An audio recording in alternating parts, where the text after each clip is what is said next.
भारतीय राजनीति में महिलाओं की संख्या भले ही कम रही हो, लेकिन वक्त वक्त पर महिलाओं ने अपना हुनर जरूर दिखाया है।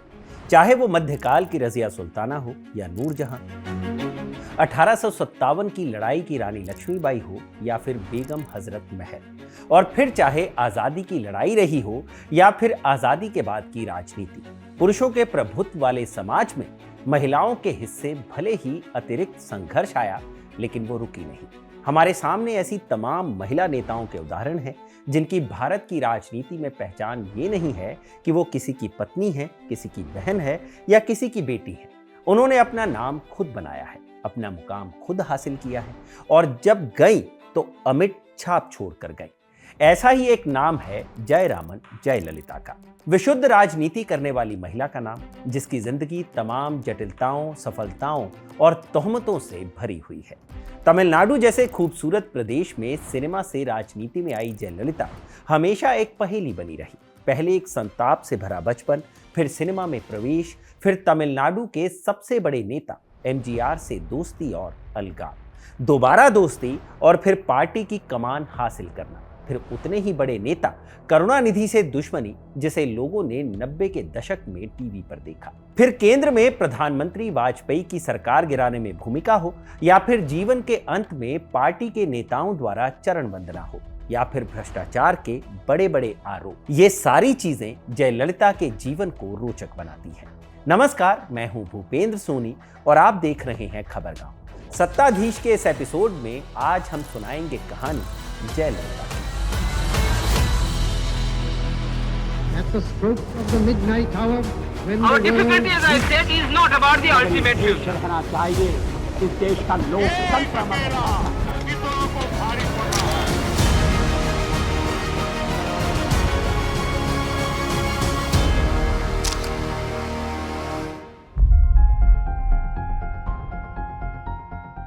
क्या होती है एक राजनीतिज्ञ की जीवन यात्रा? क्या राजनीति में आने के बाद इंसान बदल जाते हैं, या फिर सारे इंसान राजनीति में आने के बाद एक ही रंग के हो जाते हैं, राजनीति के रंग के? किसी ने कहा था कि इंसान प्रिज्म से बाहर के रंग नहीं सोच सकता, पर राजनीति वो रंग है जो कि हर प्रिज्म से बाहर है और सबके सर पर चढ़कर बोलता है। 24 फरवरी 1948 को मैसूर के मांड्या जिले में श्री जयराम और श्रीमती वेदवल्ली के घर एक लड़की का जन्म हुआ। उस लड़की का नाम रखा गया कोमलवल्ली। बाद में इसी बच्ची को जयललिता का नाम दिया गया।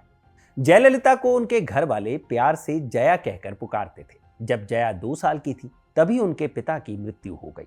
जया और उनके भाई जयकुमार को लेकर मां अपने मायके आ गई, लेकिन पिता के सहारे कब तक रहती?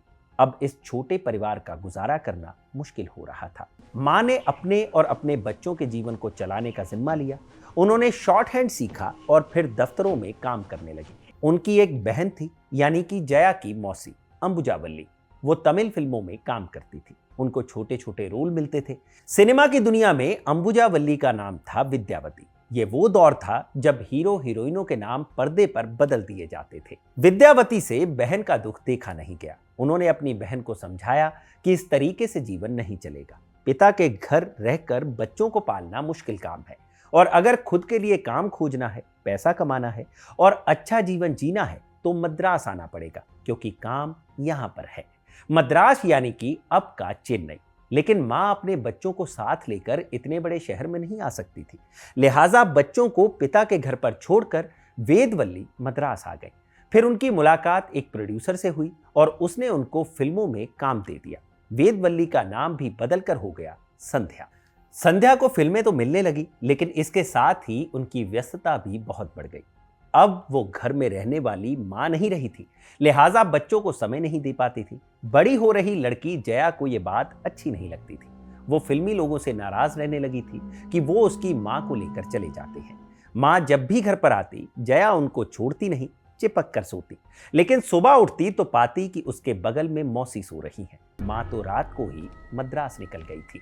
मां से अलग रहना जया के लिए भारी पड़ने लगा था। ये उनके जीवन को प्रभावित कर रहा था। इसी बीच एक घटना हुई। जया के स्कूल में निबंध प्रतियोगिता हुई। जया ने भी भाग लिया और निबंध लिखा। उन्हें पता चला कि मां घर आने वाली है। वो फोन, व्हाट्सएप, वीडियो कॉल का दौर नहीं था। चिट्ठियां थी या फिर इंतजार करना था। जया माँ का इंतजार करती रही, सो भी नहीं रही थी। 3 दिन बीत गए, फिर चौथे दिन माँ घर पर लौटी। बेचैन जया ने उनको कसके पकड़ा और अपना निबंध दिखाया, जिसका शीर्षक था मेरे लिए माँ का मतलब। जयललिता के प्रति माँ का प्यार तो था ही, वो और ज्यादा बढ़ गया। अपने बच्चों के लिए प्रोटेक्टिव संध्या नहीं चाहती थी कि उनकी बेटी फिल्मों में आए, लेकिन ये जरूर चाहती थी कि बेटी एक बढ़िया भरतनाट्यम डांसर बने। तमिलनाडु में इस डांस का क्रेज था। एक प्रसिद्ध गुरु केजे सरस के पास जयललिता को भेज दिया गया। पहले तो जयललिता ने कोई रुचि नहीं दिखाई, लेकिन धीरे धीरे 11-12 साल की उम्र होते होते जयललिता एक निपुण नर्तकी बन गई। फिर उसी 12 साल की उम्र में 1960 में जयललिता का पहला डांस परफॉर्मेंस हुआ। क्लासिकल नृत्य की पहली परफॉर्मेंस को अरंगेत्रम कहते हैं। चूंकि संध्या फिल्मी दुनिया में थी, उनके साथ फिल्म इंडस्ट्री के लोग भी आए थे।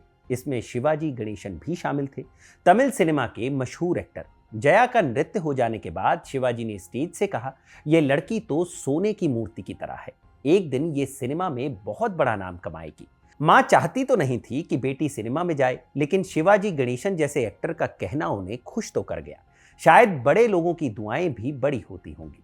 शिवाजी गणेशन की दुआ लग गई। इस घटना के 4 साल बाद 1964 में संध्या की एक तमिल फिल्म ने धूम मचा दी। इस फिल्म का नाम था कर्णन। उस वक्त 100 करोड़ से फिल्म की सफलता नहीं गिनी जाती थी, बल्कि 100 दिन थिएटर में चलने से गिनी जाती थी। यह फिल्म 100 दिन चली। फिल्म की सक्सेस पार्टी हुई। इसमें मां ने मन बना लिया था कि बेटी को फिल्मी करियर के लिए तैयार करना है। मां ने अपने हाथों से बेटी को तैयार किया और पार्टी में जयललिता पर डायरेक्टर, प्रोड्यूसर, एक्टर, राइटर सबकी नजर पड़ी। कर्णन के डायरेक्टर BR पंतलू अपनी हीरोइन संध्या के पास पहुंचे और उनसे कहा कि मैं एक कन्नड़ फिल्म बना रहा हूं और इस फिल्म में जया को लेना चाहता हूं। जया का स्कूल पूरा हो गया था, कॉलेज शुरू होने वाला था। जया को सिनेमा में एक्टिंग पसंद भी नहीं थी। संध्या ने बात टालने की कोशिश की, लेकिन सबको चकित करते हुए जयललिता ने फिल्म के लिए हां कर दी। फिल्म 2 महीने से कम में पूरी भी हो गई। 1964 में ही ये रिलीज भी हो गई। इस कन्नड़ फिल्म का नाम था चिन्नाडा गोंबे, यानी सोने की गुड़िया। आगे चलकर इस फिल्म का हिंदी रीमेक बना दिलीप कुमार की फिल्म गोपी, जो 1970 में आई थी। जया ने उस साल एक अंग्रेजी फिल्म में भी काम किया। यह फिल्म बनाई थी भारत के चौथे राष्ट्रपति वीवी गिरी के बेटे शंकर गिरी ने। शंकर ने जया को एक नाटक tea house of the August moon में देखा था। तब से वो उनको अपनी फिल्म में कास्ट करना चाहते थे। इस फिल्म का नाम था एपिसन। कन्नड़ फिल्म तो बड़ी हिट हुई, लेकिन अंग्रेजी फिल्म नहीं चली। उस साल जया ने एक तमिल फिल्म भी की, वो भी हिट रही। कन्नड़ और तमिल दोनों ही फिल्मों में जया ने एक विधवा औरत का किरदार निभाया था। तमिल फिल्म में एक घटना हुई। इस फिल्म के एक सीन में जया स्लीवलेस ब्लाउज पहनकर झरने के नीचे नहा रही थी। इसमें वो एक विधवा औरत बनी थी, जिसके पति की मौत शादी के कुछ ही देर बाद हो जाती है और सदमे की वजह से वो लड़की अपना मानसिक संतुलन खो बैठती है। सेंसर बोर्ड ने इसे एडल्ट बता दिया। इसके बाद काफी हंगामा हुआ, पर जैसा कि होता है, हंगामे का फायदा मिलता है। पर मजेदार बात यह रही थी कि इस फिल्म को 18 से ऊपर के लोग ही देख सकते थे और जया खुद 17 साल की थी, तो वो अपनी ही फिल्म को थिएटर में नहीं देख पाई। उनकी फिल्म एडल्ट थी, वो एडल्ट नहीं थी। अपनी पहली फिल्म आने के 2 साल बाद जयललिता ने काम किया शिवाजी गणेशन के साथ, जिन्होंने भविष्यवाणी की थी। 1966 में इस जोड़ी की पहली फिल्म आई मोटर सुंदरम पिल्लई। बाद में इस जोड़ी ने 17 फिल्मों में काम किया, जिनमें से 15 गोल्डन जुबली थी। इनका साथ 1976 तक चला। इस जोड़ी की आखिरी फिल्म उस साल आई। जयललिता ने एक हिंदी फिल्म भी की थी। 1968 में आई इज्जत। उनके साथ धर्मेंद्र और तनुजा थी। यह जयललिता की एकमात्र हिंदी फिल्म थी। इस बीच एक राजनीतिक हादसा भी हुआ। तमिलनाडु और कर्नाटक के बीच कावेरी नदी के पानी को लेकर मुद्दा गरमाया रहता है। तब आजादी के बाद कर्नाटक और तमिलनाडु नए राज्य बने थे, क्योंकि पहले तो क्षेत्र राजाओं के अधीन था। अब तमिल और कन्नड़ आइडेंटिटी को लेकर भी झंझट बनी रहती थी। जया का जन्म तो हुआ था मैसूर के मांड्या में। उनके पिता कन्नड़ थे और माता तमिल। उस वक्त ये मांग चल रही थी कि मैसूर का नाम बदलकर कन्नड़ भाषा में रखा जाए। उधर जया कन्नड़ और तमिल दोनों भाषाओं में फिल्में बना रही थी। इस बीच एक इंटरव्यू हुआ, जिसमें जयललिता ने कहा कि मैं तमिल हूं, कन्नडिगा नहीं। इस बात पर कन्नड़ ग्रुप भड़क गया और जयललिता के खिलाफ विरोध प्रदर्शन होने लगे। उनके शो कैंसिल हो गए। इसके कुछ दिन बाद जयललिता के पहले डायरेक्टर BR पंतलू उनके पास अपनी एक फिल्म का आइडिया लेकर पहुंचे। इसकी शूटिंग मैसूर में होने लगी। भीड़ को पता चला कि जयललिता यहां शूटिंग कर रही हैं, तो लोग सेट पर आ गए। मारपीट की नौबत आ गई। जयललिता को एक कमरे में छुपाया गया, लेकिन लोग दीवार फांद कर अंदर आ गए और गालियां देने लगे, तोड़फोड़ करने लगे। जयललिता बाहर आई और जोर से चिल्लाकर कहा कि हां, मैं तमिल हूं। लेकिन कन्नड़ ग्रुप की जनता को कुछ समझ नहीं आया, क्योंकि जयललिता ने जो भी कहा था वो तमिल में ही था। इसके बाद जयललिता हमेशा के लिए मद्रास आ गई। जया की जोड़ी एक और स्टार के साथ बनी थी, तमिल फिल्मों का मैजिकल स्टार, जिसके इशारे पर लोगों की सांसें थम जाती थी। मुरुदर गोपालन रामचंद्रन यानी MGR, तमिल सिनेमा के सिरमौर। सिमी गरेवाल के साथ एक इंटरव्यू में जयललिता ने कहा था, मेरी जिंदगी का 1/3 हिस्सा मेरी मां के अधीन था, दूसरा बड़ा हिस्सा MGR के अधीन था, 1/3 बाकी है और मेरी जिंदगी का यह हिस्सा मेरे लिए है। मां संध्या की मृत्यु के बाद MGR ने उनकी जगह ले ली। वो उनके लिए मां, पिता, मित्र, दार्शनिक और मार्गदर्शक बन गए। MGR के साथ पहली फिल्म तो जया ने 1965 में ही कर ली थी। इस फिल्म में सुहागरात का एक सीन था। MGR के साथ वो सीन करते हुए जया डर गई थी। उनकी उम्र कम थी। फिर इसके पहले उनकी एक फिल्म के साथ विवाद भी हुआ था, लेकिन MGR ने जया को टाइम दिया और फिर सीन शूट हुआ। फिर दोनों एक्टर्स में धीरे धीरे बढ़िया दोस्ती हो गई। MGR के साथ जब जोड़ी बनी तो फिल्में धड़ाधड़ आने लगी। ये जोड़ी शाहरुख काजोल की जोड़ी की तरह फेमस थी। दोनों ने कुल 28 फिल्में साथ की। ये सारी फिल्में हिट साबित हुई। इसके बाद एक और रोचक घटना भी हुई थी। 1972 में MGR और जयललिता एक फिल्म की शूटिंग कर रहे थे।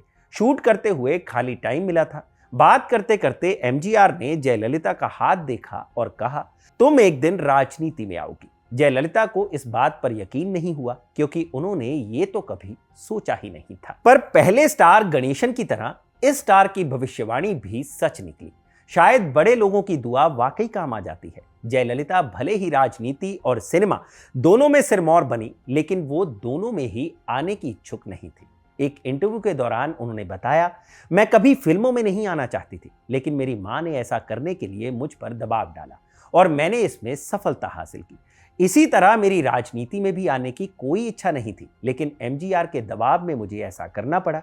मेरे पास कोई विकल्प नहीं था, लेकिन मुझे राजनीति पसंद नहीं है। जयललिता ने लगभग 140 फिल्मों में काम किया। तमिल, तेलुगु और कन्नड़ फिल्मों में उनका रुतबा था। यही नहीं, जयललिता को कन्नड़, तमिल, तेलुगु, मलयालम, अंग्रेजी और हिंदी पर समान अधिकार प्राप्त था। वो तमिल सिनेमा की पहली महिला सुपरस्टार थी। वो सबसे ज्यादा फीस चार्ज करती थी। लेकिन इस वक्त MGR और जयललिता के अफेयर से गॉसिप मैगजीन्स भरी रहती थी। MGR शादीशुदा थे और उस वक्त के समाज के हिसाब से ये बड़ी बात थी। फिर एक वक्त आया कि दोनों के बीच सब कुछ खत्म मान लिया गया। इस जोड़ी की आखिरी फिल्म 1973 में आई। जयललिता दूसरे एक्टर्स के साथ फिल्में करने लगी।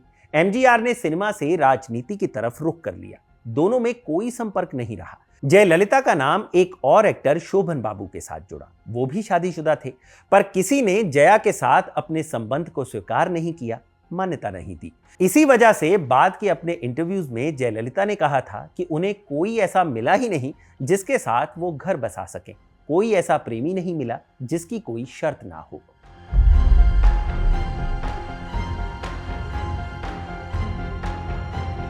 उधर MGR ने भी DMK छोड़कर अपनी नई पार्टी AIADMK बना ली थी। तमिल राजनीति आजाद भारत में शुरू से ही जटिल रही है। इसमें सिनेमा के एक बड़े एक्टर का आना नया गेम कर गया।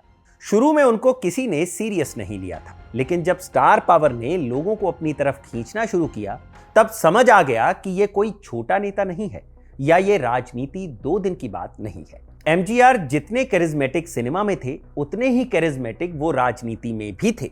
फिर वो CM भी बने। उनका करिश्मा कायम रहा और 1980 में लगातार दूसरी बार मुख्यमंत्री पद की शपथ ली। लेकिन इस बार उन्हें पता था कि यह करिश्मा ज्यादा दिन नहीं चल सकता। तमिल सिनेमा के मशहूर स्क्रिप्ट राइटर और उनके दोस्त करुणानिधि विपक्ष में थे और पूरे राज्य का दौरा कर रहे थे। MGR से उनकी राजनीतिक प्रतिद्वंदिता ऐतिहासिक कहानी रही है। अब MGR को एक ऐसे सलाहकार और एक ऐसे साथी की जरूरत थी जो करुणानिधि का सामना कर सके। जयललिता का फिल्मी करियर भी ढलान पर था। उनकी आखिरी फिल्म 1980 में आई थी। इस बीच जयललिता का वजन काफी बढ़ गया था। 1982 में वो अपने मोटापे का इलाज करवाने अमेरिका गई थी। संयोग से एमजीआर एक सरकारी कार्यक्रम में अमेरिका ही गए हुए थे। दोनों के बीच एक कॉमन दोस्त ने मीटिंग करा दी। 9 साल बाद मिले थे ये दोनों लोग। इस मीटिंग के बाद दोनों के बीच कड़वाहट खत्म हो गई। वापस लौटकर जयललिता ने ₹1 देकर सामान्य आदमी की तरह पार्टी की सदस्यता ले ली। एमजीआर ने फिल्मी स्टाइल में पौंडीचेरी में जयललिता के लिए एक सभा आयोजित करा दी। अब यहां पर जयललिता को जनता के सामने बोलना था। जयललिता ने बोला भी एक नवोदित नेता की तरह। विरोधियों ने जयललिता का खूब मजाक उड़ाया, उनके वजन का, दोनों की जोड़ी का। लेकिन जयललिता और एमजीआर पूरी तैयारी के साथ आए थे। अब एक्टिंग नहीं, विशुद्ध राजनीति हो रही थी। जयललिता लोगों के बीच जा रही थी, गहने और महंगी साड़ियां पहने एक्टर की तरह नहीं, बल्कि सफेद रंग की सूती साड़ी पहने आम महिला की तरह। मंच तक जाने के लिए खुली जीप का इस्तेमाल करती, भाषणों में करुणानिधि को आड़े हाथों लेती, स्पीच भी पत्रकारों से ही लिखवाई जाती। पार्टी में जयललिता का जलवा हो गया, उनका कद बढ़ने लगा। उन्होंने पार्टी के लिए धुआंधार प्रचार करना शुरू कर दिया। एमजीआर को अन्ना कहा जाता था, जयललिता को अन्नी कहा जाने लगा। फिल्मी करियर में इनके रोमांस की चर्चा थी ही, राजनीति में भी वही बातें होने लगी। कुछ लोगों ने तो स्वीकार कर लिया, कुछ लोगों ने नहीं किया। लोग आसानी से स्वीकार कर ले तो वो राजनीति ही क्या है। एमजीआर की ही पार्टी के एक बड़े नेता वीरप्पन जयललिता के बढ़ते प्रभाव से नाखुश थे, क्योंकि एमजीआर अक्सर बीमार रहने लगे थे और उनके उत्तराधिकारी को लेकर कयास लगने शुरू हो गए थे। पुराने जमे जमाए नेता नहीं चाहते थे कि कल की आई लड़की जयललिता इस पार्टी की नेता बने। पार्टी की कला को शांत करने के लिए एमजीआर ने मार्च 1984 में जयललिता को राज्यसभा सांसद बनाकर दिल्ली भेज दिया। विरोधियों को लगा कि जयललिता अब तमिलनाडु से बाहर हो गई, लेकिन दिल्ली में जयललिता ने एक बड़ा काम कर दिया। इंदिरा गांधी से बात करनी थी कि करुणानिधि की पार्टी डीएमके के बजाय एमजीआर की पार्टी से गठबंधन कर लिया जाए। इंदिरा ने जया को 10 मिनट का समय दिया था, लेकिन बात हुई आधे घंटे। इंदिरा मान भी गई, जया खुश थी। उन्होंने सोचा कि अगले दिन तमिलनाडु पहुंचकर वो एमजीआर को सफलता का ब्यौरा देंगी, लेकिन दांव उल्टा पड़ गया। एक पत्रकार के जरिए एमजीआर तक सारी खबर पहुंच गई। विरोधियों ने एमजीआर के कान भर दिए कि ये लड़की ज्यादा ही उड़ रही है। एमजीआर जया से इतने खफा हुए कि उनसे मुलाकात भी नहीं की और उन्हें पार्टी पद से बर्खास्त भी कर दिया। अक्टूबर 1984 में एमजीआर को हार्ट स्ट्रोक आया और उनका बोलना बंद हो गया। उन्हें मद्रास के अपोलो अस्पताल में दाखिल कराया गया था। एमजीआर बहुत बड़े स्टार थे और राजनीति में भी वही रुतबा रखते थे, मुख्यमंत्री थे। जनता को बताया नहीं जा रहा था कि एमजीआर की स्थिति कितनी गंभीर है। कार्यकर्ताओं से भी ये बात छुपाई जा रही थी। सिर्फ नेता आ जा रहे थे, लेकिन सब नहीं। एक नेता की अस्पताल के अंदर एंट्री बैन थी, जयललिता की। उनको अंदर नहीं जाने दिया जा रहा था। वीरप्पन ने इस मौके पर एमजीआर की पत्नी जानकी को अपने पाले में कर लिया था, लेकिन जया ने तय किया कि वो अस्पताल में एमजीआर को देखने जरूर जाएंगी। विपक्षियों ने भी तय कर लिया कि वो आएंगी तो उन्हें पीटा जाएगा। अस्पताल के मालिक को इस बात की भनक पड़ गई और उन्होंने जया को आने से मना कर दिया। इसके बाद एमजीआर को अमेरिका शिफ्ट कर दिया गया। सबको लगा कि शायद एमजीआर अब बचेंगे नहीं। इसी असुरक्षा में जया ने भी वीरप्पन और जानकी पर आरोप लगाने शुरू कर दिए। जयललिता ने एमजीआर की सरकार में वीरप्पन और जानकी पर भ्रष्टाचार करने के आरोप लगाए। इंडिया टुडे में छपे एक इंटरव्यू में जयललिता ने कहा, 1984 तक एमजीआर सरकार भ्रष्टाचार मुक्त थी। 1985 में अमेरिका से लौटने के बाद ही जानकी और वीरप्पन के नेतृत्व वाले गुट के कारण भ्रष्टाचार पनपने लगा और भ्रष्ट लोग जानकी गुट में शामिल हो गए। पार्टी की कला बढ़ने लगी और इसमें सबसे ज्यादा गलतियां जयललिता कर रही थी। तब तक एमजीआर ठीक होकर वापस आ गए। वापसी के बाद जब उन्हें पता चला कि क्या क्या हुआ है, तब उन्होंने जयललिता से बात करना बंद कर दिया। वो पत्नी जानकी पर किए कमेंट से खफा थे। 1 साल तक कोई बात नहीं हुई, लेकिन इस बार जयललिता ने उनको मनाने के लिए तमाम मिन्नतें की। फिर अंत में एक बहुत बड़ा पत्र लिखा जो बहुत भावुक कर देने वाला था। इस बार एमजीआर मान गए और जयललिता की वापसी हो गई। लेकिन तब एक बहुत बड़ी घटना हुई जिसने सब कुछ बदल दिया।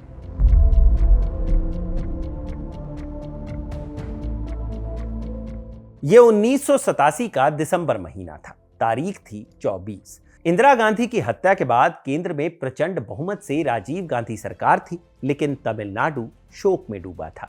मद्रास के राजाजी हॉल में एक डेड बॉडी रखी हुई थी। ये बॉडी थी एमजीआर की। कैरिज्मेटिक लीडर इस दुनिया को अलविदा कह चुका था। साथ में अपने पीछे छोड़ गया था एक सक्सेसफुल पार्टी और उसके कई सारे दावेदार। उस डेड बॉडी के आसपास नेताओं का घेरा था। जो खुद को जितना करीबी मानता था वो उतना ही बॉडी के करीब था। लोगों की भीड़ लगी हुई थी। एमजीआर के अंतिम संस्कार में करीब 20 लाख लोग आए थे। पुलिस को लाठीचार्ज करना पड़ा था। दंगे की नौबत आ गई थी। लोग हिंसा पर आमादा थे। जयललिता भी नेताओं की भीड़ में 21 घंटे से खड़ी थी। अब यहां पर दो चीजें एक साथ हो रही थी, एमजीआर का अंतिम संस्कार और उनके उत्तराधिकार की लड़ाई। एमजीआर की पत्नी खुलकर जयललिता का विरोध कर रही थी। जब एमजीआर की बॉडी को राजाजी हॉल से निकालकर बाहर ले जाया जाने लगा तो सारे करीबी लोग उस गाड़ी पर चढ़ गए।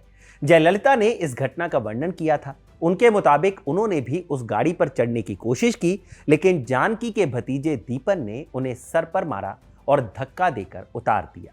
जयललिता ने दोबारा चढ़ने की कोशिश की तो दीपन ने फिर धक्का दिया और नीचे गिरा दिया। जयललिता ने कहा था, मैंने चढ़ने की कोशिश की तो मुझे पीटा गया और गिराया गया। बाद में कई औरतें भी आईं और उन्होंने नाखूनों से मुझे खरोंचा और मेरे पैरों को कुचलती रहीं। हालांकि एमजीआर के परिवार ने जयललिता के आरोपों का खंडन किया, लेकिन जयललिता ने जो कहा वो बात स्थापित हो चुकी थी। बाद में जब जयललिता से पूछा गया कि एमजीआर का उत्तराधिकारी कौन होगा तो उन्होंने जवाब दिया, लोकतंत्र में उत्तराधिकारी का चुनाव तो जनता ही करती है। इस लड़ाई में एआईएडीएमके दो भागों में टूट गई। एक का नेतृत्व एमजीआर की पत्नी जानकी रामचंद्रन कर रही थी, दूसरे का जयललिता। पार्टी के पुराने नेताओं ने अपने अपने हिसाब से दोनों औरतों पर दांव लगाया था। वीरप्पन, पेरियन, षणमुगम, मुथुस्वामी जैसे नेता जानकी के साथ थे। लेकिन एमजीआर की मौत के बाद कार्यकारी सीएम बने नेंदू चेजियन अपनी दावेदारी को लेकर मजबूत थे।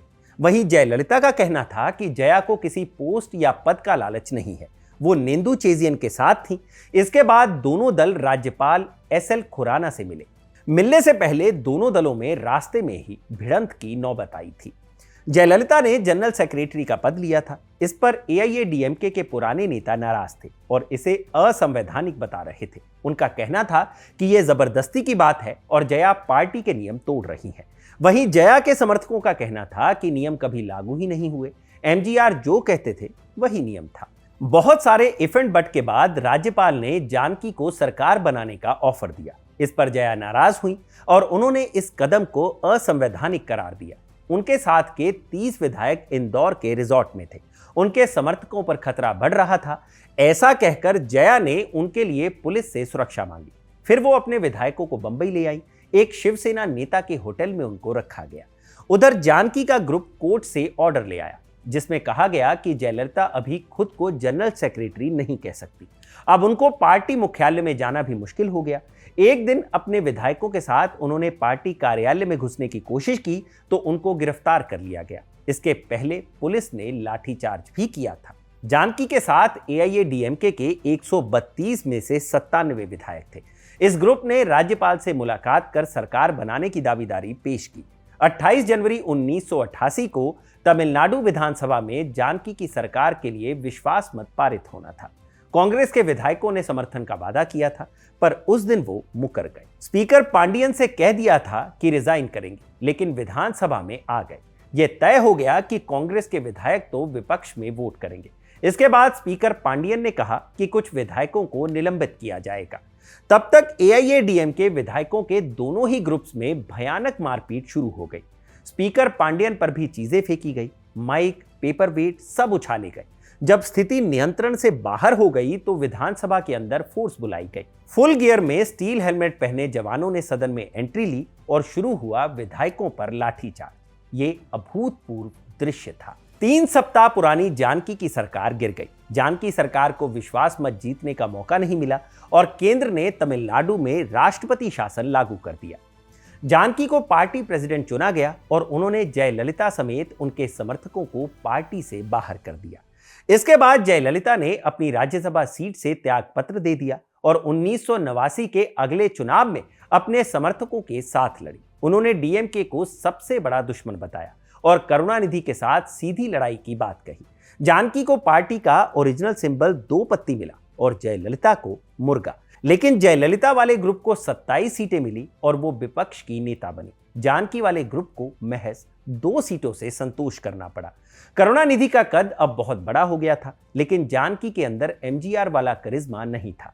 ना ही वो आक्रामक थी, बल्कि एक बार तो उन्होंने करुणानिधि की तारीफ भी कर दी थी। लेकिन जयललिता ये बात समझती थी कि पार्टी की पॉलिटिक्स बनाए रखने के लिए करुणानिधि को अपना राजनीतिक शत्रु ही बताना है। एआईएडीएमके को अपनी कला से नुकसान हुआ और सरकार डीएमके की बनी। करुणानिधि इसके सीएम बने। जानकी के हाथ से पार्टी की कमांड चली गई। धीरे धीरे नेताओं को यह समझ आ गया कि जयललिता के हाथ में पार्टी ज्यादा सुरक्षित है। जानकी ने एक दिन कह दिया कि अब वो राजनीति में नहीं रहना चाहती। उन्होंने ये सब छोड़ दिया। उनके लिए ये लड़ाई राजनीति से ज्यादा पर्सनल थी। पहले तो एक दूसरी औरत का उनकी जिंदगी में आना, उनके पति का उनसे दूर जाना, फिर पति की लेगेसी को उसी औरत द्वारा क्लेम किया जाना। बहरहाल फरवरी 1989 में एआईएडीएमके के दोनों पक्षों का विलय हो गया और जयललिता पार्टी प्रमुख बनी। अब फिर से पार्टी का सिंबल 2 पत्ती हो गया। इसके बाद हुए लोकसभा चुनावों में एआईएडीएमके कांग्रेस गठबंधन को 40 में से 39 सीटें मिली। ये जयललिता की पहली बड़ी जीत थी। इस बीच 18 मार्च 1989 की रात को मद्रास के हर बड़े अखबार के दफ्तर में एक लिफाफा पहुंचा। उसमें एआईएडीएमके की नेता जयललिता का इस्तीफा था। जया ने स्पीकर को पत्र लिखकर इस्तीफा दिया था। अखबारों ने पार्टी के नेताओं से संपर्क किया तो नेताओं के होश उड़ गए। उन्हें ऐसी कोई बात पता ही नहीं थी। बहुत बाद में पार्टी के नेताओं ने पत्रकारों को बताया था कि जयललिता इस्तीफे का नाटक करती थी। एक नेता ने यह भी बयान दिया था कि एमजीआर तो पार्टी को अपनी फर वाली टोपी में रखते हैं, जयललिता तो पार्टी को अपने हैंडबैग में रखती हैं। मतलब पार्टी प्रेसिडेंट बनने के बाद जयललिता को यह एहसास हो गया था कि पार्टी उनके बिना नहीं चल सकती और वो इसका सबूत टाइम टू टाइम दिया करती थी। लेकिन यह मामला ज्यादा खिंच गया। पार्टी ने इस इस्तीफे को माना नहीं और इसे करुणानिधि का षड्यंत्र बता दिया कि पुलिस के साथ मिली भगत से यह फर्जी इस्तीफा लिखवाया गया है।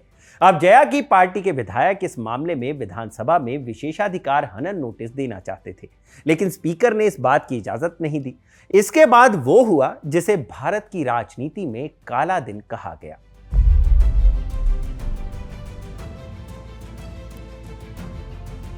पच्चीस मार्च 1989 को तमिलनाडु विधानसभा में बजट पेश होने वाला था। एआईएडीएमके विधायकों ने कार्यवाही बाधित करने का फैसला किया। मुख्यमंत्री करुणानिधि ने बजट पढ़ना शुरू किया तो एआईएडीएमके के विधायक उनसे बजट की कॉपी छीनने के लिए आगे बढ़े। मुख्यमंत्री को धक्का लगा, वो पीछे हटे और उनका संतुलन बिगड़ गया। करुणानिधि का काला चश्मा नीचे गिर गया। डीएमके के विधायकों को लगा कि उनके नेता पर हमला हो रहा है। वो भी आगे बढ़े और फिर दोनों तरफ के विधायक आपस में गुत्थम गुत्था हो गए। माइक, पेपरवेट, स्पीकर की घंटी, पैड और बजट के भारी बंडल, जिसके हाथ जो आया वही फेंक कर मार रहा था। दोनों तरफ से खूब चप्पल जूता चला। मुख्यमंत्री करुणानिधि ने आरोप लगाया कि विपक्षी विधायकों ने हिंसा की और जयललिता के इशारे पर मुझे घूंसा भी मारा। मेरा चश्मा टूट गया। जयललिता ने कहा कि वो अपनी सीट पर बैठी थी। डीएमके के विधायकों, मंत्रियों ने उन्हें निशाना बनाकर जो भी हाथ लगा उससे उन पर हमला किया। वो लगभग बेहोश हो गए। पार्टी के विधायकों ने बाहर ले जाने की कोशिश की। जैसे ही वो पीछे की बेंच की ओर बढ़ी, डीएमके के एक मंत्री ने उनकी साड़ी का किनारा पकड़कर खींचा। साड़ी उनके कंधों से गिर गई। कंधे पर लगी सेफ्टी पिन टूट गई और खून बहने लगा। साड़ी फट गई। दोनों ही पक्षों ने एक दूसरे के दावों को खारिज किया और दोनों ही पक्षों ने एक दूसरे पर हमले का आरोप लगाया। लेकिन कार्रवाई हुई तो जयललिता के 28 विधायकों को सस्पेंड कर दिया गया। जयललिता को सिर से लेकर पांव तक पूरे शरीर में चोटें आई थी। वो अस्पताल में भर्ती थी, लेकिन करुणानिधि की पार्टी से एक भी विधायक सस्पेंड नहीं किया गया। जयललिता ने इस लड़ाई को अपनी हत्या की साजिश बताया। ये भी कहा कि अब वो विधानसभा तभी जाएंगी जब वो महिलाओं के लिए सुरक्षित हो जाएगी। ये भी कहा कि अब वो सदन में सीएम बनकर ही जाएंगी। अस्पताल से ही जयललिता ने कहा कि वो कांग्रेस से गठबंधन करना चाहती हैं। जब पत्रकारों ने पूछा तो उन्होंने साफ कह दिया, मैं कह रही हूं कि ये गठबंधन है। फिर जयललिता की एक तस्वीर पब्लिक में आई जिसमें वो अस्पताल के बिस्तर पर थी। इस तस्वीर ने जनता के मन में उनके लिए सहानुभूति पैदा की उस वक्त का ये एक सक्सेसफुल पीआर था। विधानसभा प्रकरण ने जयललिता की छवि बदल दी। अब करुणानिधि और जयललिता के बीच सीधी लड़ाई की शुरुआत हो चुकी थी।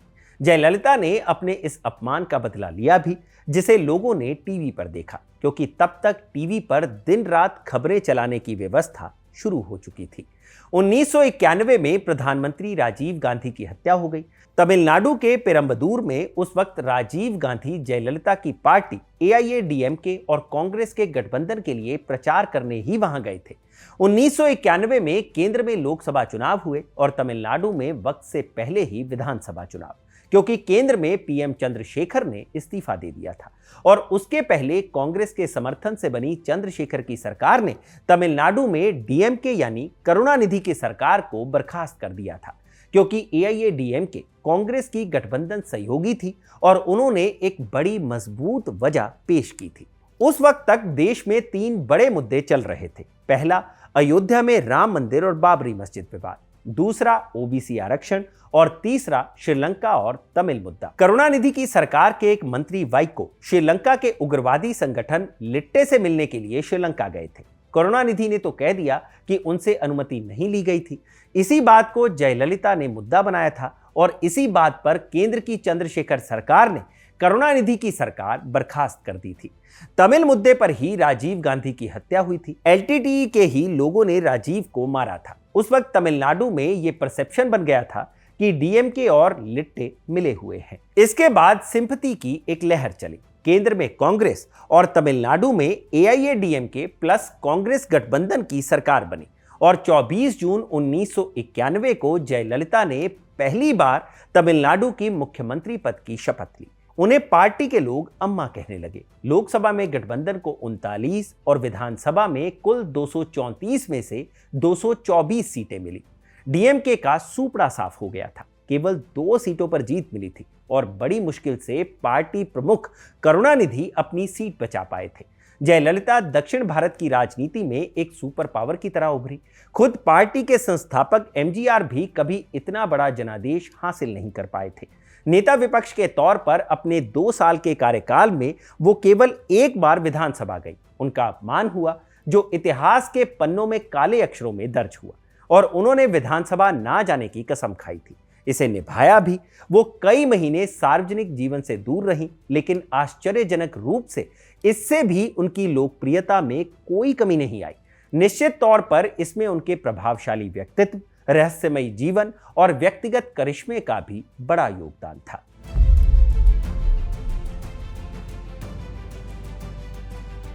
जयललिता ने प्रचंड तरीके से अपनी राजनीति की शुरुआत की, पर अभी तक तो वो खुद संघर्ष कर रही थी। पर सत्ता में आने के बाद नए झंझावात आने बाकी थे, क्योंकि अब साथ जुड़ी थी जिम्मेदारियां और जवाबदेही। सत्ता पाने वाले अक्सर ये बात भूल जाया करते हैं कि उनका संघर्ष उनके लिए नहीं था, बल्कि ये जनता के लिए होता है, क्योंकि राजनीति व्यक्तिगत पेशा नहीं है, भले ही लोग मान लेते हों।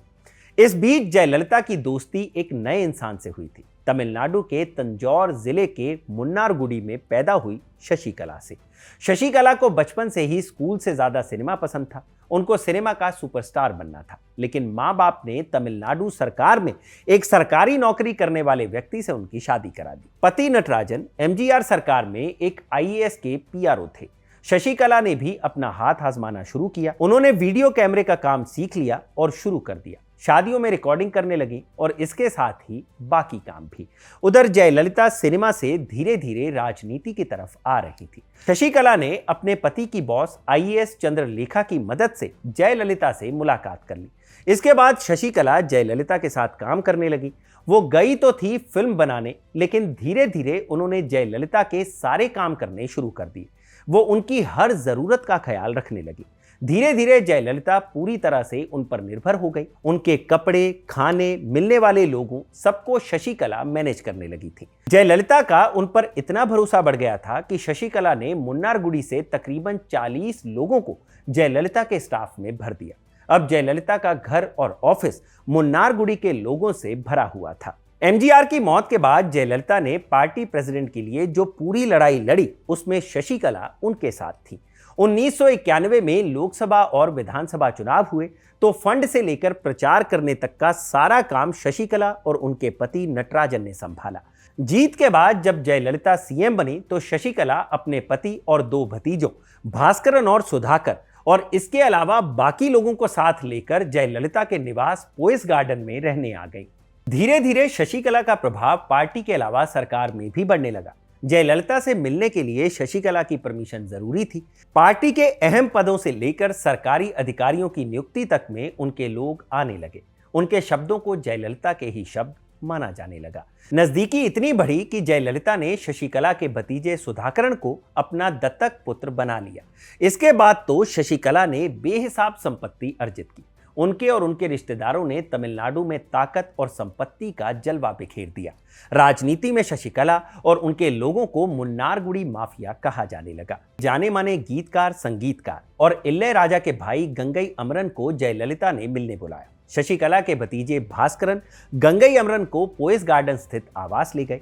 गंगई अमरन जयललिता से मिले, उन्हें बुके दिया, लेकिन वो कुछ बोली नहीं। शशिकला ने आगे का कार्यक्रम संभाला। उन्होंने अमरन से कहा, अम्मा को आपका फार्म हाउस पसंद आया, बस इतना ही। यही उनका तरीका था। ना चाहते हुए भी अमरन को ये घर बेचना पड़ा। अमरन ने टुकड़ों में 22 एकड़ जमीन खरीदी थी, फार्म हाउस बनाया था जहां तसल्ली से स्टोरी राइटिंग और म्यूजिक कंपोजिंग कर सके। लेकिन उन्हें बताया गया कि पय्यानूर दौरे पर गई मंत्री को फार्म हाउस पसंद आ गया था। सुधाकरण उनके घर आने लगे थे, जिसके बाद उन्हें महज 13 लाख रुपए में यह घर बेचना पड़ा, जिसकी कीमत करीब 1.5 करोड़ रुपए थी। यह घर भी उन तमाम बेनामी संपत्तियों की लिस्ट में था जो आगे चलकर जयललिता के लिए मुसीबत का सबब बने। 2021 में इनकम टैक्स के अधिकारियों ने इस घर को जब्त किया, तब इसकी कीमत 100 करोड़ के आसपास थी।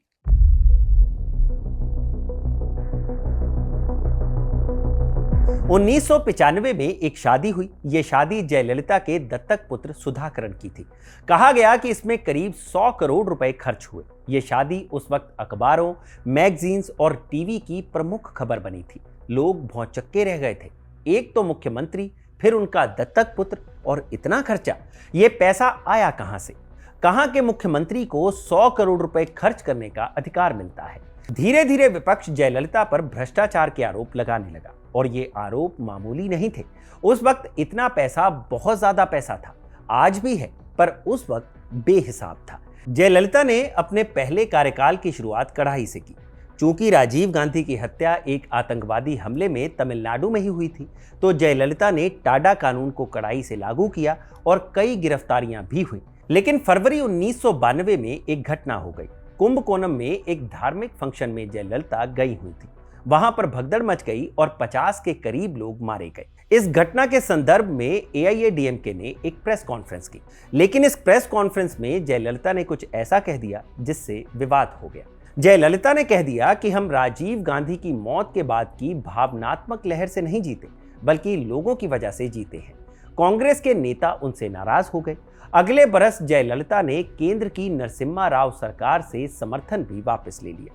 इसके बाद केंद्र ने आंध्र प्रदेश के पूर्व मुख्यमंत्री चेन्ना रेड्डी को तमिलनाडु का राज्यपाल बना दिया। इसके बाद रेड्डी और जयललिता में हमेशा 36 का आंकड़ा बना रहा। जया का काम मुश्किल हो रहा था। इसी बीच पूर्व केंद्रीय मंत्री सुब्रमण्यम स्वामी ने जयललिता की पार्टी के तमाम नेताओं पर भ्रष्टाचार के आरोप लगाए और कोर्ट में केस फाइल कर दिया। तब तक देश में अटल बिहारी वाजपेयी की लहर चल पड़ी थी। इसको काउंटर करने के लिए कांग्रेस ने फिर जयललिता से गठबंधन करने की सोची। इस पर तमिलनाडु कांग्रेस के नेता भड़क गए। जीके मूपनार तो पार्टी से ही अलग हो गए। एक्टर रजनीकांत प्रधानमंत्री राव से मिले और उनसे कहा कि जयललिता के साथ गठबंधन ना करें। जयललिता की इमेज इतनी खराब हो गई कि 1996 के लोकसभा चुनाव में AIADMK सारी 39 सीटें हार गई। वहीं विधानसभा चुनाव में भी जयललिता को हार का सामना करना पड़ा। हालात ये बने कि वो खुद DMK के एक उम्मीदवार से बारगुर विधानसभा में हार गए। DMK और तमिल मनीला कांग्रेस के गठबंधन ने AIADMK और कांग्रेस के गठबंधन को हरा दिया। जयललिता की पार्टी को 234 में से सिर्फ 4 सीटें मिली थी। जयललिता सरकार के खिलाफ सत्ता विरोधी लहर का अंदाजा जीत के बाद करुणानिधि के एक बयान से ही लगाया जा सकता है। प्रचंड विजय के बाद जब करुणानिधि से पूछा गया कि उनकी पार्टी की जीत का श्रेय किसे जाता है, तो डीएमके प्रमुख ने बस इतना कहा, जयललिता और जिस तरह से उन्होंने राज्य पर शासन किया। इसी चुनाव में पहली बार अकेले अपने दम पर भाजपा ने पहली सीट जीती। केंद्र में कांग्रेस हारी और अटल बिहारी वाजपेयी की सरकार आई। बहुत बाद में रजनीकांत ने यह भी कहा था कि उनकी वजह से जयललिता 1996 में चुनाव हार गई थी। इस बुरी हार के बाद नाराजगी और घबराहट में जयललिता ने शशिकला से दूरी बना ली और यह भी घोषित कर दिया कि सुधाकरण उनका दत्तक पुत्र नहीं है। जेजेटीवी के मालिक सुधाकरण पर मौसी शशिकला के साथ 1991 से 96 के बीच 6 कंपनियों के स्वामित्व के आरोप लगे थे। कोर्ट में यह भी कहा गया था कि जयललिता की कई संपत्तियां सुधाकरण के नाम पर थीं। तब तक विदेशी मुद्रा के लेन देन में शशिकला को गिरफ्तार कर लिया गया। यह वो दौर था जब देश के कई राज्यों में मुख्यमंत्री और उनके करीबियों पर भ्रष्टाचार के आरोप लगे थे। 1991 में आर्थिक उदारीकरण के बाद नया नया पैसा आया था और इस तरह के आरोप कई जगहों पर देखने को मिले। लेकिन नए चीफ मिनिस्टर करुणानिधि ने राजनीति की स्क्रिप्ट लिख ली थी। वो सिनेमा में भी स्क्रिप्ट लिखते थे और राजनीति में भी। उन्हें पता था कि जयललिता के 5 साल के शासन में क्या क्या हुआ है। जयललिता के ठिकानों पर छापे पड़े। चेन्नई और हैदराबाद के घरों में 58 करोड़ रुपए की प्रॉपर्टी के पेपर्स मिले। 400 जोड़ी सोने की चूड़ियां, 100 घड़ियां, 500 किलो चांदी, 30 किलो सोने के गहने, सैकड़ों कीमती पत्थर, 10,000 साड़ियां, सैकड़ों जूते चप्पल, सब विदेशी। करुणानिधि का परिवार सन टीवी का मालिक था। जयललिता की पूरी दौलत को टीवी पर खूब दिखाया गया। मजेदार बात यह थी कि जयललिता खुद 1 रुपए तनख्वाह लेती थी बतौर सीएम। फिर यह पैसा कहां से आया, यह प्रश्न सबकी जुबान पर था। लगभग 9 करोड़ के कलर टीवी स्कैम के मामले में जयललिता को गिरफ्तार कर मच्छरों से भरे मद्रास जेल में भेज दिया गया। जयललिता और शशिकला को जेल पहुंचाने में उनके एक नौकर की गवाही ने अहम भूमिका निभाई थी। ये था जयललिता के चेन्नई स्थित आवास पर काम करने वाला जयरामन। उसने कोर्ट में गवाही दी थी कि शशिकला के कहने पर वो रोज जया के घर से नोटों से भरे बैग बैंक ले जाता था, जहां जयललिता और शशिकला की फर्मों के अकाउंट थे। जयरामन का दूसरा साथी बिना गवाही दिए मर गया था। फिर वो भाजपा की केंद्र सरकार के करीब आ गई थी।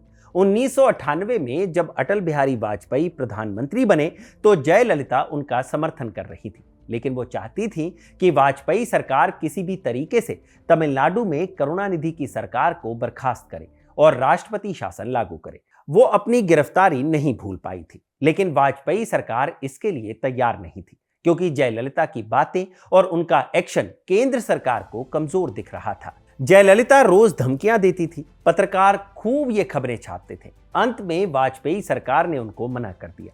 39 पार्टियों के सहयोग से बनी वाजपेयी सरकार के ट्रबल शूटर जॉर्ज फर्नांडिस जयललिता को मनाने तमिलनाडु जाते थे, लेकिन जया ने उनको और प्रमोद महाजन को घंटों वेट कराया था। बात बनी नहीं, बिगड़ती गई, क्योंकि जयललिता अपने लक्ष्य के लिए जिद पर अड़ी थी।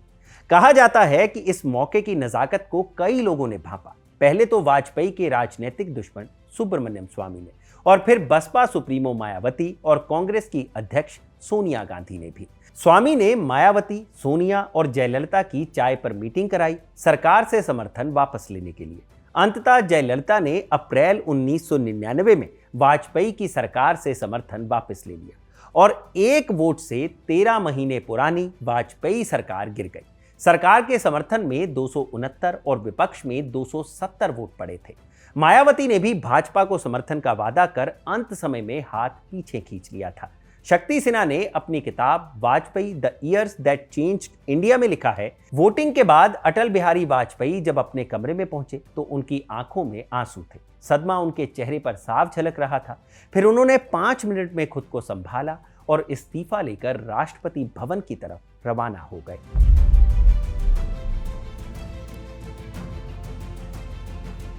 इसके बाद 2001 आते आते शशिकला और जयललिता में फिर दोस्ती हो गई, क्योंकि सत्ता से दूरी के बाद जयललिता को ऐसे लोगों की तलाश थी जिन पर वो भरोसा कर सके।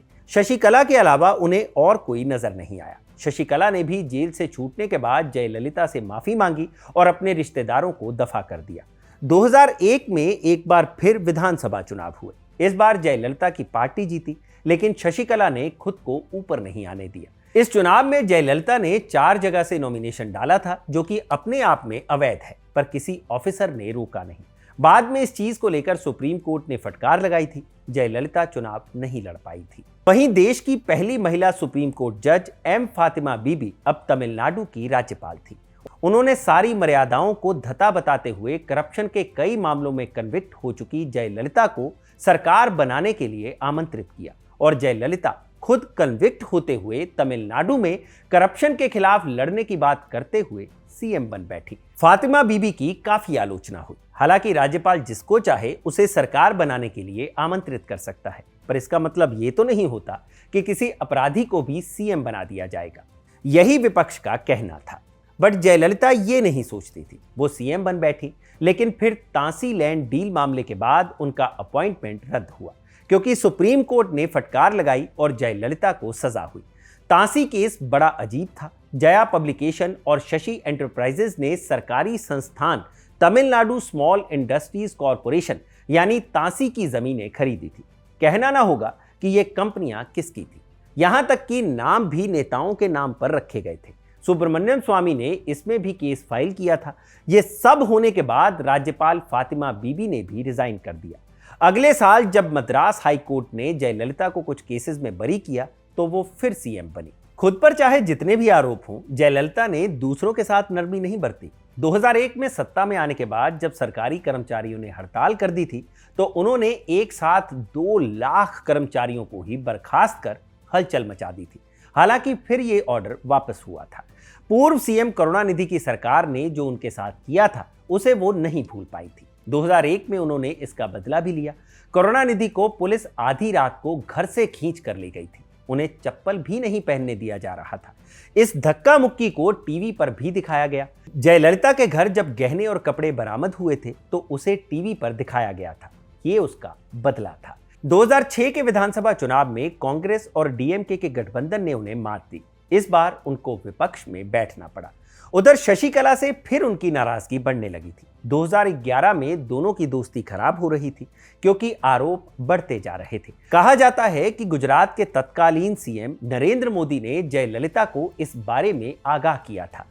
खबरें उड़ने लगी थी कि शशिकला और उनके सहयोगी जयललिता को धीमा जहर देकर मारने का प्रयास कर रहे हैं। आखिरकार दिसंबर 2011 में जयललिता ने शशिकला को परिवार समेत अपने घर से निकाल दिया। हालांकि फिर कुछ महीनों के बाद समझौता हो गया। 2011 में जयललिता को फिर जीत हासिल हुई और वो एक बार फिर तमिलनाडु की सीएम बनी। 234 में से उन्हें 203 सीटें मिली थी। सुप्रीम कोर्ट ने आय से अधिक संपत्ति के मामले में 2014 में उनको 4 साल की सजा सुनाई और 100 करोड़ रुपए का फाइन लगाया। देश से लेकर विदेश तक संपत्ति के मामले थे। जयललिता ने 1 महीना जेल में भी काटा। फिर साल भर के बाद कर्नाटक हाई कोर्ट से जयललिता को मुक्ति मिल गई। 2016 के चुनाव में एक बार फिर जयललिता को जीत मिली और वो फिर सीएम बनी। तब तक अम्मा का कल्ट बहुत बड़ा हो गया था। अम्मा के लिए पार्टी के नेता कुछ भी करने को तैयार रहते थे। उनको देखकर रोने लगना, जमीन पर गिर जाना, पैरों में गिर जाना, ये सारी चीजें होती थी। देश कौतूहल से देखता था कि जनतंत्र के रक्षक क्या कर रहे हैं। जयललिता के खिलाफ पार्टी में कोई चूं भी नहीं कर सकता था। पार्टी का मतलब जयललिता ही था। इसी दौर में जयललिता की अम्मा कैंटीन नाम की स्कीम बड़ी फेमस हुई। इस कैंटीन में जनता को सस्ता खाना मिलता था। जनता में भी जयललिता को लेकर दीवानगी थी। लोग उनके नाम का टैटू कराते, पूजा करते, व्रत रखते।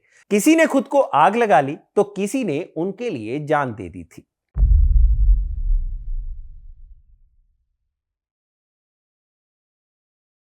लेकिन धरती पर कुछ भी अमर नहीं है, निरंतर नहीं है। फिर एक दिन मीडिया में खबर आई जयललिता बीमार है।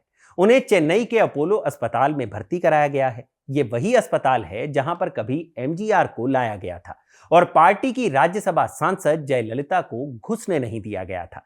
पर जया की बीमारी ठीक नहीं हुई। एक एक करके दिन बढ़ते चले गए। 73 दिन हो गए। जयललिता अस्पताल में ही रही। तभी 5 दिसंबर 2016 की रात को एकदम से खबर चमकी, जयललिता का निधन हो गया। इसके साथ ही वो सारे केसेस चले गए जिनमें सिर्फ करोड़ों की बातें होती थी। वो सारी बातें अब कहानी रह गई। तमिलनाडु के चुनावों में फ्रीबीज का कल्चर इतना बढ़ गया था कि लगता था कि हर चुनाव में जनता को टीवी फ्रिज से लेकर कुछ भी मिल सकता है। पार्टियों की तरफ से ओपनली सामान बांटे जाते थे। दो लोगों की राइवलरी में राज्य ने काफी तमाशा देखा। राजनीति चीज ही ऐसी है। जयललिता ने एक उपन्यास भी लिखा था। वो खूब किताबें भी पढ़ती थी।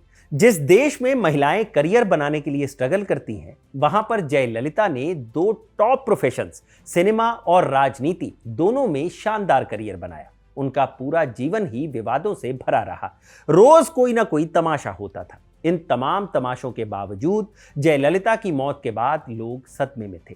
वो उनकी मौत को स्वीकार नहीं कर पा रहे थे। आज भी तमिलनाडु में उनके समर्थक उन्हें पूछते हैं। जयललिता की लाइफ थ्रिलर फिल्म की तरह थी। एक महिला जो मनी, पावर और पॉलिटिक्स को अच्छे से समझती थी। एक महिला जिसने पुरुषों को अपने सामने घुटने टेकने पर मजबूर करने के लिए हर हथियार का इस्तेमाल किया। एक ऐसी महिला जो सिनेमा और पॉलिटिक्स दोनों में अनिच्छा से आई और दोनों ही क्षेत्रों में शिखर पर पहुंची। एक ऐसी महिला जिसके पास राज्य और केंद्र दोनों जगह सरकार बनाने या गिराने की शक्ति थी। वो कहती थी, पुरुष सोचते हैं कि राजनीति में महिला को हटाया जा सकता है, उनके अस्तित्व को मिटाने की कोशिश करते हैं, लेकिन आज कोई भी मुझे राजनीतिक रूप से दरकिनार नहीं कर सकता। एक इंटरव्यू के दौरान जब प्रभु चावला ने उनसे पूछा कि क्या महिला मुख्यमंत्री होने की वजह से आपके लिए चीजें अलग थीं, जवाब में जयललिता ने कहा, शीर्ष पर जीवन कठिन होता है, चाहे आप पुरुष हो या महिला। मुझे लगता है कि मैंने इस मिथक को तोड़ दिया है कि एक महिला नेता हमारे समाज में अच्छा प्रदर्शन नहीं कर सकती। तो ये थी जयललिता की राजनीति और उनकी जिंदगी की पूरी कहानी, जिसे लिखा था मेरे साथी आरपी और गौरव श्यामा पांडे ने, और इसे कैमरा के पीछे रिकॉर्ड किया है मेरे साथी शिवम ने। जयललिता की यह कहानी आपको कैसी लगी हमें कमेंट सेक्शन में जरूर बताइएगा, और सत्ताधीश के अगले एपिसोड में आप किस नेता की कहानी सुनना चाहते हैं वो भी बताइएगा। मैं हूं भूपेंद्र सोनी, इजाजत दीजिए और देखते रहिए खबरगांव। शुक्रिया।